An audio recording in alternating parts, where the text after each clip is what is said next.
राणी fresh होऊन त्याच्यासमोर येऊन उभी राहिली. तो तर तिची वाटच पाहत होता. ती येताच हलकच तो गालात हसला, पण ती त्याच्या जवळ न थांबता आरशासमोर जाऊन तिचं आवरू लागली. तो तिच्याकडेच पाहत होता. कालपेक्षा आज ती त्याला ठीक वाटली.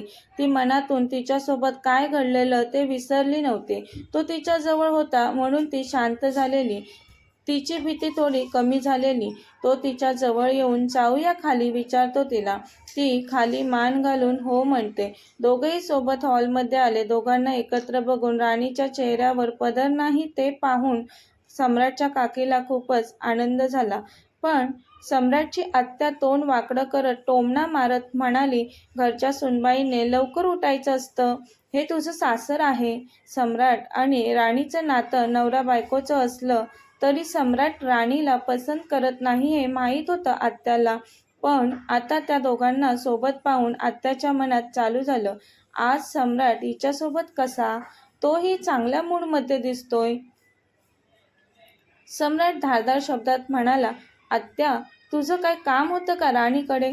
तसं आत्या विचारातून बाहेर येत अडखळत नाही सम्राट म्हणते. मग कशाला राणीने लवकर उठायला हवं होतं तुला? सम्राट, अरे ती सून आहे या घरची. सुनेची काही कर्तव्य असतात म्हणून म्हणत होती मी तिला.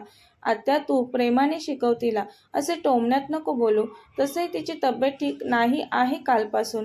आरामाची गरज आहे तिला. त्याने राणीच्या हाताला पकडलं आणि तिला डायनिंग टेबलजवळ स्वतःच्या बाजूला बसवलं. काकी खूप खुश होती सम्राट बदलला ते पाहून. काकी म्हणाली त्याला, सम्राट, तुझी आई हवी होती तुला राणीची काळजी घेताना पाहायला. आत्याचे डोळे मोठे झालेले. आत्याच्या वागण्यावरून आत्याला राणी सम्राटसाठी पसंत नाही असंच वाटतंय. राणी काही न बोलता शांतपणे खुर्चीत बसली. काकीने लगेच दोघांच्या प्लेटमध्ये पदार्थ वाढले. सम्राट म्हणाला, राणी, तू का काही खात नाही? हो, खाते ना, ती हळूच म्हणाली. त्यांचं लग्न झाल्यानंतर तो तिच्यासाठी आज पहिल्यांदाच सर्वांसमोर तिची काळजी करत होता ते पाहून राणीचे डोळे पाणवले. सम्राटला बायकोची काळजी घेताना पाहून काकीच्या चेहऱ्यावर आनंद ओसंडून वाहत होता. आता काकीची खात्री पटली. सम्राटने राणीला जीव लावायला सुरुवात केली तर ती मनात म्हणाली, सम्राट रात्रीला कधीच एकटं सोडणार नाही. तो तिला स्वतःपासून कधीच वेगळं देखील करणार नाही. ते पाहून त्यांची काळजी मिटली. कधी एकदा ताईंना म्हणजे सम्राटच्या आईला कळवते असं झालं काकीला. ती पटकन तिथून तिच्या रूममध्ये जाते आणि सम्राटच्या आईला फोन लावून घडलेला सर्व प्रकार सांगते. त्याची आई देखील खूप खुश होते. इकडे आत्या सम्राट त्या मुलीसोबत नातं कसं काय जोडू शकतो म्हणत असते. सम्राट विषयीची ही गोष्ट आत्याला पटली नव्हती. ती तिथे न थांबता निघून गेलेली तिच्या रूममध्ये. त्याचा नाश्ता झाला तरी तिचा नाश्ता झाला नव्हता. किती हळू खाते, पटकन खा ना, तो म्हणाला तिला. तिने खाली मान घालून खाते मी म्हणाली.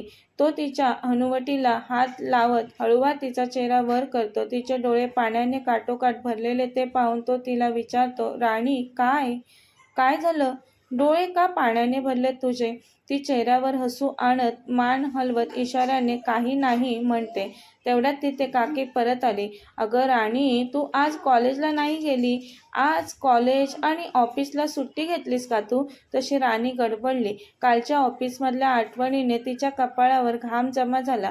काकीला काय सांगावं ते सुचेना तिला. सम्राट तिला घाबरलेलं पाहून तिचा हात पकडतो. ती सम्राटकडे पाहू लागते. सम्राट म्हणतो, काकी, मीच तिला आज नको जाऊ म्हटलं कॉलेजला. मगाशीच म्हटलं तर मी तिची तब्येत ठीक नाही ते, म्हणून मी तिला सुट्टी घ्यायला सांगितले. बरं ठीक आहे, काळजी घे तिची. म्हणून काकी गेली तिथून. ती घाबरत, अहो मी कॉलेज आणि ऑफिसलाही नाही जाणार. का? काय झालं? का नाही जाणार तू? तो विचारतो तिला. तशी ती रडायलाच सुरुवात करते. तिचं वागणं त्याला कळतच नसतं. रडतच म्हणते, अहो मला नाही जायचं आहे. ती त्याचा हात तिच्या हातावरून बाजूला करून रूममध्ये पळत आले. राणी थांब, तो मागून तिला आवाज देत होता. पण ती थांबली नव्हती. तो तिच्या मागून रूममध्ये आला. तिने रडतच बेडवर अंग टाकून दिलेलं. तो तिच्या बाजूला येऊन बसला. तिला स्पर्श करत म्हणाला, राणी, काय झालंय? का घाबरलीस तू इतकी? काही नाही, ती बेडवरून उठत म्हणाली. ती त्याच्यापासून दूर जात आहे ते पाहून त्याने तिचा हात पकडला आणि तिला जवळ ओढलं. तशी ती त्याच्या मिठीत आली. तिने त्याचे शर्ट घट्ट पकडलेले आणि चेहरा थोडा वर करून त्याच्याकडे पाहत होती ती. तोही तिच्याकडेच पाहत होता आता. दोघे एकमेकांच्या नजरेत पाहत हरवले काही वेळ. पण ती भानावर येत त्याच्यापासून दूर होऊ लागली. तसं त्याने तिला घट्ट पकडलं. अहो, काही वेळ मला एकटं सोडा, ती रडतच म्हणत त्याच्यापासून दूर होण्याचा प्रयत्न करत होती. सम्राटने तिला घट्ट पकडलेलं, त्यामुळे तिला दूर होता येत नव्हतं त्याच्यापासून. राणी तो मोठ्याने तिला आवाज देतो तशी ती शांत होते आणि त्याच्या छातीवर डोकं टेकवते. अहो, का जवळ करत आहात तुम्ही मला? तुम्हाला तर मी आवडत नव्हती ना, मग आता असं अचानक मी कशी आवडू लागली तुम्हाला? नका सवय लावू तुम्ही मला तुमची. पुन्हा म्हणाल तू नाही आवडत मला, मग तेव्हा काय करायचं मी? प्लीज नका येऊ तुम्ही असे माझ्याजवळ, रडतच बोलली ती त्याला आणि तिने त्याच्याकडे पाहिलं. का नको येऊ म्हणतेस तू मला तुझ्याजवळ? मी जवळ आलेलं नाही आवडत का तुला? तो म्हणाला. पण ती काही न बोलता त्याच्यापासून बाजूला झाली. त्याचवेळी त्याचा फोन वाजला. तो कॉलवर बोलत बाहेर गेला. तो जाताच ती जास्तच रडू लागली. तो पुन्हा रूममध्ये आला तेव्हा ती सोफ्यावर झोपलेली. तो तिच्याजवळ आला. त्याने सोफ्यावरून तिला उचलून घेतलं आणि बेडवर झोपवलं. तो तिच्या निरागस चेहऱ्याकडे पाहत म्हणाला, राणी, तू जरी मला सांगितलं नाहीस काहीच, तुझ्यासोबत काल काय घडलेलं तरी मी शोधून काढलंच. तुझ्यासोबत कोण असं वागलं ते. त्याला त्याच्या कर्माचे परिणाम भोगावे लागतील आता. तो तिथेच लॅपटॉपमध्ये काम करू लागला, पण त्याचं लक्ष लागत नव्हतं त्यात. तो लॅपटॉप बाजूला ठेवून तिच्याजवळ जातो. तिच्या केसांवरून हळूवार हात फिरवत तिच्याकडे एकटक पाहत असतो. ती खूप वेळ झोपलेली. तेवढा वेळ तो तिच्या बाजूला पडून होता. ती त्याच्या अगदी जवळ होती म्हणून कामात लक्ष लागत नव्हतं त्याचं. आता काकी आली. दारावर टक टक केलं तिने. सम्राट बेडवरून उठला आणि दाराजवळ गेला. काकी, ये ना, म्हणाला तो. सम्राट खाली राणीचे यशवंत काका आलेत. राणीला बोलवत आहेत ते. बोलून काकी निघून गेली. यशवंत काका, तो थोडा विचार करत होता. कारण तिच्या माणसांविषयी त्याने कधी जाणून घेण्याचा प्रयत्न केला नव्हता. तिचे काका का आले असतील? ते राणीला घेऊन जायला तर नसतील आले ना? या विचाराने त्याच्या हृदयाची धडधड वाढली. आता कुठे ती त्याला भेटलेली, जवळ होती ती त्याच्या, पण असून नसल्यासारखी होती. इतके दिवस तीच त्याच्या जवळ आहे हे त्याला माहीत नव्हतं ना. ती झोपलेली, तिला उठवावं असं त्याच्या मनात नसताना त्याने तिला आवाज दिला, राणी, राणी. ती डोळे बारीक करत पापण्यांची उघडझाप करत उठली. राणी, तुझे यशवंत काका आलेत खाली. त्याने बोलवले तुला. काय, यशवंत काका आलेत? राणी खूप खुश होत म्हणाली त्याला. तो हो म्हणाला. ती उठून पळतच खाली आली.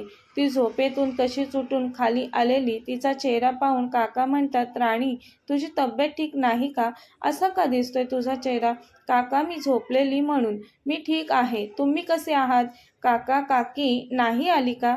मी ठीक आहे. तुझी आठवण आली, मग मी कामावरूनच आलो इथे. काकी घरी आहे. तिला नाही माहिती मी तुला भेटायला आलोय ते, नाहीतर काकी आली असती. सम्राट तिच्या मागे खाली आलेला. जावई, कसे आहात? यशवंत काका सम्राटला पाहून विचारतात. मी ठीक आहे. बसा ना तुम्ही. उभे का? सम्राट म्हणतो. तसे यशवंत काका बसत म्हणतात, लग्न झाल्यानंतर राणी तू आलीच नाहीस माहेरी. तुला म्हटलं ना मी, आता आम्हीच तुझे आई बाबा आहोत. हक्काने यायचं आपल्या घरी. मी तुला घेऊन जायला आलोय. काका असं म्हणताच ती सम्राटकडे पाहते. तोही तिच्याकडेच पाहत असतो कासावीस नजरेने. जा बेटा, निघून ये, आपण निघूयात लगेच, मी वाट बघतोय तुझी. ती हो काका म्हणून रूममध्ये आली. एका छोट्या बॅगमध्ये तिचे काही कपडे भरू लागली. तो तिच्या मागे आला. कुठे चाललीस? तो म्हणाला तिला. काकी दारातून त्यांच्या रूममध्ये येत म्हणाली, अरे लग्नानंतर जातात ना माहेरी. तुझी बायको गेली नाही लग्न झाल्यानंतर माहेरी. तिला जाऊ देत.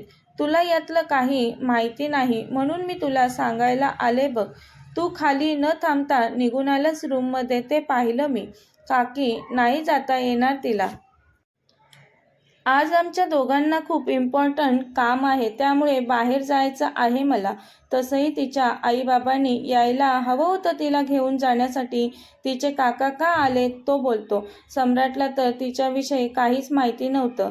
ती अनाथ आहे, अनाथ आश्रमात लहानाची मोठी झाली. काकीला तिच्याविषयी माहिती असतं. काकी म्हणते, सम्राट तुला माहिती नाही राणीला आईबाबा नाहीत काय. तो मोठ्याने म्हणत राणीकडे पाहतो तर तिच्या डोळ्यात पाणी असतं. म्हणून ही काल माझं कोणीच नाही असं म्हणत होती का. तो मनात स्वतःलाच विचारतो. त्याने काल तिच्या बोलण्याकडे एवढं लक्ष दिलं नव्हतं. तिच्या बोलण्याचा एवढा विचारही नव्हता केला. पण तिला आई बाबा नाहीत ते कळल्यावर त्याला तिचं वाईट वाटलं. मी नाही पाठवणार तुला कुठेच माझ्यापासून दूर तो म्हणाला. मी जाणार आहे नाही तो म्हणाला. मला जायचं आहे. माझे काका मला न्यायला आलेत. मी नाही गेली तर त्यांना वाईट वाटेल ती म्हणाली. त्यांच्याशी मी बोलतो बोलून तो खाली आला. यशवंत काका उभेच असतात राणीच्या येण्याची वाट पाहत. सम्राट म्हणतो, काका राणी आता नाही येऊ शकत. मी काही दिवसानंतर आणून सोडेल. काका जास्त काही न बोलता ठीक आहे बोलून निघून जातात. सम्राट पुन्हा रूममध्ये आला. ती तोंडावर पाणी मारून टॉवेलने चेहरा पुसत होती. तो तिच्याजवळ येऊन तिचा हात पकडतो. ती अहो हात का पकडताय. तो काहीच न बोलता तिच्या चेहऱ्याकडे पाहत असतो. सोडा ना हात. मी नाही पाठवलं तुला म्हणून रागवलीस. मी का रागवेल. नाही रागवली मी. मला तुमच्यावर रागवण्याचा हक्क दिलाय का तुम्ही कधी. ती तिचा हात त्याच्या हातातून काढून घेत गाल फुगवत म्हणाली आणि त्याच्या जवळून जाऊ लागली. तसा तो तिच्या समोर येऊन तिच्याकडे एक एक पाऊल टाकू लागतो. ती मागे मागे जात भिंतीला टेकलेली आता. तो त्याचे दोन्ही हात तिच्या बाजूला बंदिस्त करतो. तिच्या चेहऱ्याजवळ त्याचा चेहरा नेत तिच्या नजरेत पाहत म्हणाला, तुला रागवायचं आहे माझ्यावर. रागव तू. तुला हवंय तितकं रागव. मी काही नाही म्हणणार तुला. अहो नाही. ती हळूच गडबडून म्हणाली, अगं मी रागवलो नाही तुझ्यावर. मी खरंच बोलतोय. मी तुझाच आहे आणि तू हक्काने रागवू शकतेस मला. नाही रागवायचं मला तुमच्यावर. हक्कही नाही सांगायचा मला तुमच्यावर. तुम्हाला माहिती नव्हतं ना मी अनाथ आहे ते. तुमच्या स्टेटसचा प्रश्न आहे. एका अनाथ मुलीसोबत लग्न झालंय तुमचं. त्यामुळे तुमची बदनामी होईल. नको राहायला मला तुमच्या आयुष्यात. निघून जाईल मी तुमच्यापासून कायमची दूर. ती त्याला म्हणाली. तो ओरडला तिच्यावर मोठ्याने, राणी काय बोलतेस तू हे. तुला कळतंय का. तू काय बोलतेस ते. मी तुला काही बोललो का. नाही ना. मग माझ्या आयुष्यातून निघून जाणार आहेस का तू.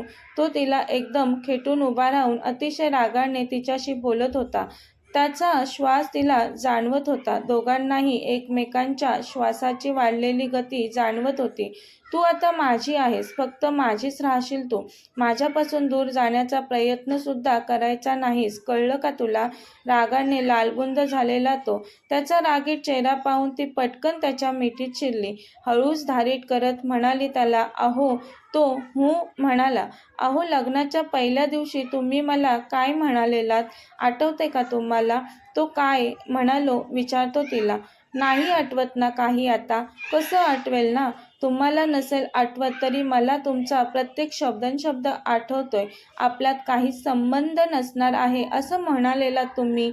आपण एका रूममध्ये राहत असलो तरी अननोन पर्सन म्हणून राहणार आहोत असे म्हणालेलात. ती असं म्हणताच त्याने तिला घट्ट मिठीत आणखी कवटाळून घेतलं. ती न थांबता म्हणाली, मग आता का जाऊ देत नाही तुम्ही मला तुमच्यापासून दूर. सॉरी. काय पनिशमेंट करायची ती कर तुम्हाला. पण माझ्यापासून प्लीज दूर जाण्याची भाषा इथून पुढे कधीच करू नकोस राणी. त्याचे हे शब्द ऐकून ती रडू लागली आणि तिने त्याच्या पाठीवर हात घट्ट केले. तुम्ही खूप वाईट आहात.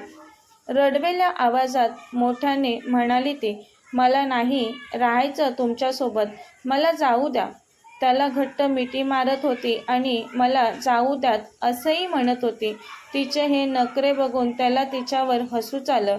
राणी बोलत तो तिला स्वतःच्या मिठीतून दूर करू लागला. ती नव्हती त्याच्यापासून दूर होत. राणी, काय झालं? माझी मिठी खूपच आवडलेली दिसते तुला. तशी ती लाजून लटक्या रागात त्याच्याकडे पाहते. नाटकी अंदाजात त्याच्या छातीवर हलके-फटके मारत म्हणते, चिडकू आहात तुम्ही आणि खडूसही आहात. अगं, मारते काय तू मला? मला कोणी असं मार खाताना पाहिलं तर त्याला अटॅक येईल बघ. बोलून तो तिच्यावर हसत असतो. आता बोलतो, इकडे बघ माझ्याकडे. तशी ती चेहरा हळूच वर करून त्याच्याकडे पाहते. खरंच तुला दूर जायचं आहे माझ्यापासून? तो विचारतो तिला. किती वाईट आहात तुम्ही. मला नाही तुमच्याशी बोलायचं, जा. बोलून ती त्याच्यापासून दूर होते. राणी, दूर नको ना जाऊस. बोलून त्याने तिचा हात पकडला आणि तिला स्वतःजवळ ओढलं.